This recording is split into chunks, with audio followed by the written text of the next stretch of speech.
Hello Kavita ji, कृपया करके अपना जरा सा टाइम निकालकर फोन उठा लीजिए।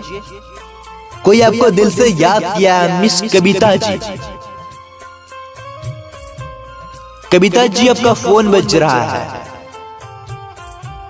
Miss Kavita, please pickup the call.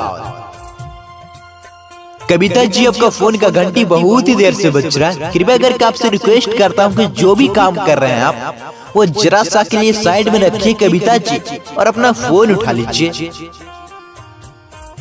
क्योंकि किसी को बहुत अर्जेंट बात करना है। मिस्टर कविता जी, आप प्लीज फोन उठाइए।